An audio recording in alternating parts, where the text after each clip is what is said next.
buenas nuevas, publicación inspiracional, abriendo hoy tus ojos. Yo nací en una familia, soy el mayor de 3 hermanos, soy oriundo de Cataño.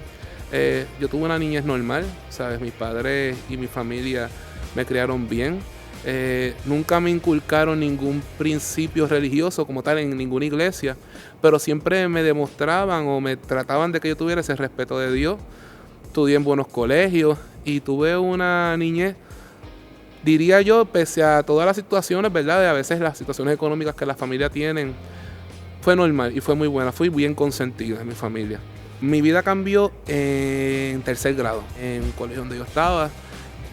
Fui víctima de abuso sexual por parte de un estudiante creo que era de escuela superior, y lamentablemente pues ese patrón continuó hasta que me pude ir de ese colegio, pero lamentablemente el patrón de abuso continuó porque nos mudamos. Nosotros vivíamos en Cataño, en una casa de mi abuela, y nos mudamos para unos apartamentos, y un vecino continuó como que el mismo patrón, o sea, era un patrón de abuso continuo. Y yo pues nunca informé nada, siempre me mantuve eso callado. Y creo que eso fue lo que marcó mi vida, el abuso. Personas que abusaban de mí o de los que me decían cosas, ¿verdad?, incoherentes, fuera de lugar, siempre me decían: no digas nada, o se lo vamos a decir a tu papá, o si no haces lo que te digo, pues lo vamos a chotear. O sea, era siempre la intimidación, amedrentar, intimidarte. Entonces un niño de 8 años, 7, 8 años, vas a coger miedo. O sea, tú le vas a creer a lo que un adulto te dice, a lo que un muchacho mayor te dice. Y eso fue lo que me mantuvo en el silencio. El abuso realmente para como cuando yo entro en 4º grado, porque ahí entro en un colegio cristiano. En ese colegio pues empecé a escuchar un poco de las cosas de Papá Dios, y el abuso para en esa etapa, pero no paró completamente, porque años después pues también continuó el patrón de abuso, y no es que uno anhelaba eso, era que lamentablemente ya esa, como podríamos decir, esa maldición, esa cuestión continuaba y tú tenías que callar. Y en ese proceso también surge el interés con las personas del mismo sexo, porque es lo que tú estás aprendiendo, pero no es lo que tú quieres. O sea, no es que uno quería, tú aprendiste esto, eso es normal para ti, y ahí es que entonces continúa hasta que llego a la escuela intermedia.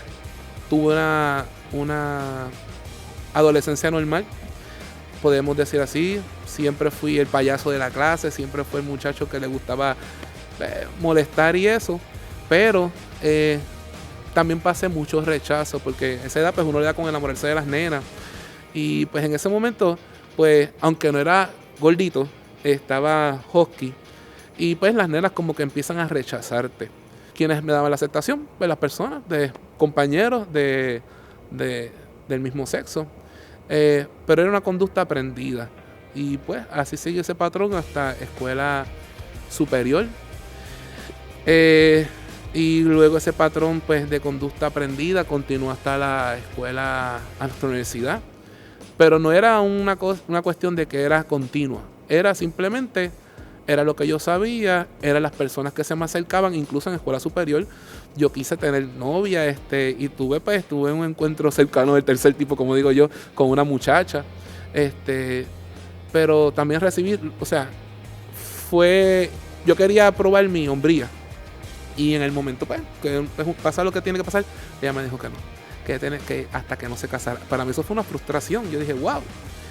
Pero nunca tuve la oportunidad de acercarme a más muchachas. Siempre eran personas del mismo sexo. Realmente llegó un momento que la confusión se convierte en una necesidad. ¿Me entiendes? Acuérdate que tú eres un niño, y cuando un niño, sea cual sea la experiencia, ha probado algo, ya eso se convierte parte de la necesidad de ese niño. Y llegó un momento que pues, los acercamientos físicos se convertían en necesidad. No era que yo quería tener ese estilo de vida, porque tú como niño, como muchachito, tú no sabes qué es lo que tú quieres estar así. Simplemente era como parte, como el comer, el dormir, eso era una necesidad. Nunca en ningún momento de mi vida hablé abiertamente de mi situación, porque siempre era un tabú. O sea, La explosión realmente ocurrió después, cuando entré a la universidad. Pero cuando entro en la universidad, pues, uno entra más callado, no conoce a la gente y empieza a conocer cierto grupo de amistades que se acercan a mí, sin yo saber que el círculo de personas que me rodea, todos estaban en el ambiente gay. Ahí es que empiezo a salir a discotecas, me acuerdo que yo nunca había salido de una discoteca y a los 17 años me invitan a una discoteca. Ahí fue que empiezo a ver realmente lo que es el mundo homosexual. Y estas amistades, la mayoría de las amistades que yo tenía de ese grupo, y eso nunca se me olvida, la mayoría eran personas que eran hijos de pastores, no sé todavía, hijos de pastores o personas que han ido a las iglesias, pero estaban bien marcadas. Eran muchachos jóvenes. Yo me recuerdo uno que su papá era pastor Mission Board y estaba bien marcado por su familia. Tenía muchas personas que asistían, sus padres a iglesias, y ellos conocían de Dios, y esos fueron los mismos amigos que nos acoplamos y empezamos a salir, a janguear, a ver todo lo que conlleva este mundo de gay, de travestismo, de stripper, de todas esas cosas. Y fue una etapa que al principio tú dices está cool, pero llega un momento que realmente te sientes solo.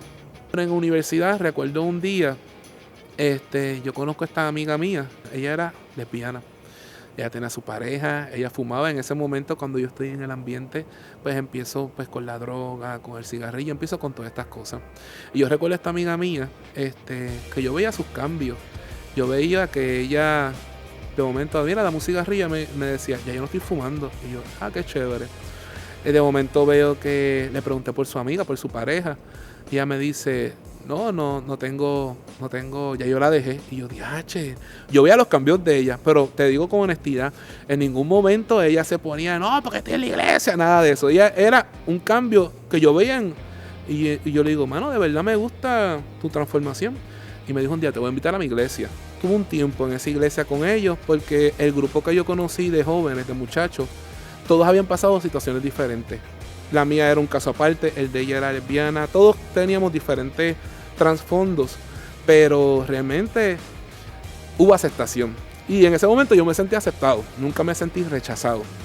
Y eso fue lo que me ayudó, la aceptación de un grupo de muchachos y muchachas que yo recuerdo a los 22 años mi cumpleaños, que íbamos para un retiro y ellos me tenían un cumpleaños en un Ponderosa por allá por Carolina y me tenían postales, y para mí eso fue como que wow, me acaban de conocer hace 4 meses y ya están así con uno, y eso me ayudó mucho.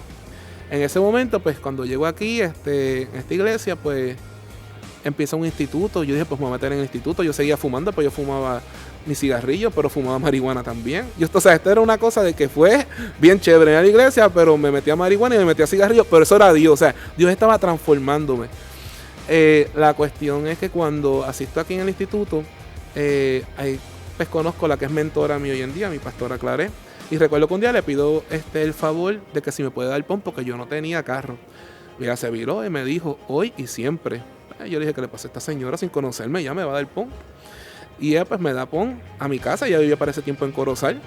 Y empieza pero nunca te puedo hablar que en ningún momento ella sabía, porque a veces ella, ¿sabes? Cuando tuve la confianza que empecé a abrirme de donde yo estaba.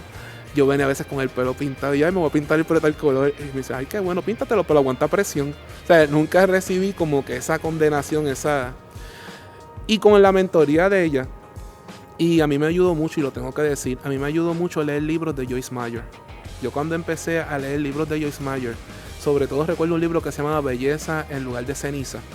Ese libro me ayudó mucho y por ahí empecé, porque el problema era no solamente que yo estaba siendo transformado pues interiormente, pero mi mente estaba podrida, o sea, la mente mía tenía un revolú entre la ayuda del Espíritu Santo, entre la pastora, luego los mensajes cuando entré a la iglesia, pues me congregaba, porque aquí pues, ¿verdad? Siempre estaba escuchando la palabra. Recuerdo yo cuando quise dejar la marihuana, eso nunca me olvidaré, yo dije, Señor, yo veía a la gente que caía bajo el gozo, y yo decía, Señor, yo dejo la marihuana si tú me das una nota mejor que la de la marihuana. Y efectivamente, o sea, mis oraciones eran bien radicales. O sea, yo me acuerdo cuando yo recibí el Espíritu Santo con la manifestación de hablar en otras lenguas, yo dije, Señor, yo quiero hablar como esas viejas que hablan raro. Mis oraciones eran así. Y Dios, lo bueno de Dios es que como yo era sincero con Dios, o sea, mis oraciones fueron sinceras, yo nunca escondía nada. O sea, Quizás al hombre sí, quizás al ser humano le tenía que esconder porque, ¿verdad? Estaba el ser humano así, o me acuerdo, pero Dios no era así. Y yo me abría con Dios. Y Dios en esa área fue trabajando hasta que puedo decir en el día de hoy, ¿verdad? Que he sido transformado y cambiado. Le doy la gloria a Dios porque de verdad Él me cogió de mi situación como yo estaba y me ha transformado y cambiado de una forma que ningún ser humano pudo haber hecho. Y sé que Dios va a seguir transformando muchas áreas en mi vida. Es difícil, pero no es imposible. La palabra dice que no hay nada imposible para Dios.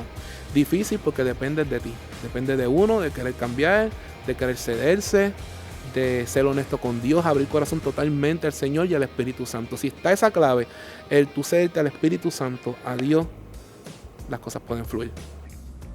Estas son las buenas nuevas.